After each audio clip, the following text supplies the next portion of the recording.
যে আমাৰ পঞ্চায়েতেৰ হাইলাকান্দি জেলাৰ ডিলিমিটেশন চলি আছে, কিন্তু ডিলিমিটেশনেৰ সময় ডিলিমিটেশন যেটু কচৰা প্ৰকাশ পাইছে তাত আমি দেখিছোঁ যে ইয়াৰ জিপি ডিলিমিটেশনের পিছত ইয়াত হিন্দু মুসলমান ডিলিমিটেশন চলি আছে।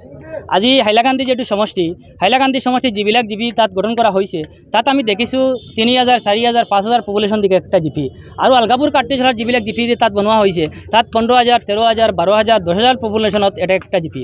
আজি আপোনালোকে দেখে যে হাইলাকান্দি সমষ্টিৰ কয়া গ্ৰান্টৰ এটা ৰেভিনিউ বিল দি তাত এটা জিপি, আৰু আলগাপুৰ কাট্টিছৰাৰ সমষ্টি যিবিলাক জিপি গঠন করা হয়েছে তাত 15000, 13000, 12000 পপুলেশন দিকে একটা জিপি। আমার বলদা যেটু জিপি আছে দক্ষিণ হাইলাকান্দি সাউথ হাইলাকান্দির এই বলদা জিপি তার 7টা রেভিনিউ ভিলেজ আছে, কিন্তু এই জিপি বিলুপ্ত করে তাত 15 কিলোমিটার ডিস্টেন্স বেচলার লগত সংযোগ করে দিয়া হয়েছে। তার একটা কাটাকাল নৈ আছে, কাটাকাল নৈ পার হয়ে বেচলার লগে সংযোগ করে দিয়া হয়েছে। আমি দাবি উত্থাপন করেছো বলদা জিপি ইয়াত থাকিব লাগিব।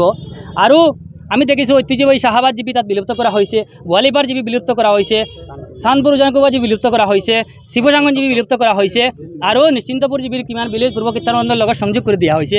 ইয়াত এইবিলাক ৰেক্টিফাই কৰিব লাগিব।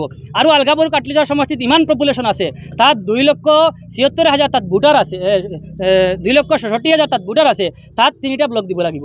কিন্তু আমি দেখিছোঁ হাইলাকান্দি সমষ্টিত 2টা ব্লক আৰু আলগাপুৰ 3টা ব্লক দিয়া হৈছে, আৰু আলগাপুৰ কাটলিছাৰ সমষ্টিত তাত 2টা ব্লক দিয়া হৈছে। আমি দাবি উত্থাপন কৰিছোঁ আলগাপুৰ কাটলিছাৰ সমষ্টিত যথেষ্ট পপুলেশ্যন আছে, তাত জিপি বেছ, তাত 3টা ব্লক দিব লাগিব, আৰু হাইলাকান্দি সমষ্টিত 2টা ব্লক দিয়ক, আমাৰ কোনো আপত্তি নাই।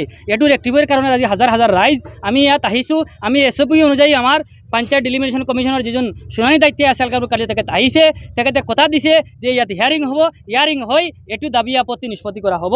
আৰু আমি ইয়াতো হকিয়াই দিছোঁ যদি 27 তারিখে যদি এটি রেক্টিফাই নকরি ফাইনাল খসড়া প্রকাশ নহয় তাহলে 27 তারিখ আমি গোটেই হাইলাকান্দি জেলা আমি বন্ধ ঘোষণা করিম। আমি আন্দোলন চলাই যাম, আমি প্রয়োজনত আদালত দ্বারস্থ হম। আর যেজন ডিলিমিটেশন কমিশনের যে আধিকারিক যিবিলাক আছে, আমার ডিস্ট্রিক্ট কমিশনার স্যার আছে, তাত CO মহোদয় আছে, তাত ইলেকশন অফিসার আছে, যিবিলাক দায়িত্বত আছে সেইবিলাকৰ এগেইনষ্টত আমি আদালত দ্বাৰস্থ হম। অভিনয় কৰাৰ হেঁপাহ আপুনি পঢ়ি ৰাখিছে নেকি? আপোনাৰ অভিনয় কৰাৰ অভিজ্ঞতা নাই? কোনো কথা নাই, আপোনাৰ বাবে আহিছে সোণালী সুযোগ। 29 ছেপ্টেম্বৰত দিনৰ 9 বজাৰ পৰা নিশা 8 বজালৈ বলিউড তথা হলিউডৰ চিনেমাৰ বাবে অডিশ্যন হ'বলৈ গৈ আছে গুৱাহাটীৰ কাহিলীপাৰাস্থিত জ্যোতি চিত্ৰবনত। 5 বছৰ বয়সৰ পৰা 70 বছৰ ব্যক্তিয়ে কৰিব পাৰিব অংশগ্ৰহণ। পঞ্জীয়ন হ'ব বিনামূলীয়া, নিৰ্দিষ্ট ৱেবছাইটত কৰিব পাৰিব আবেদন।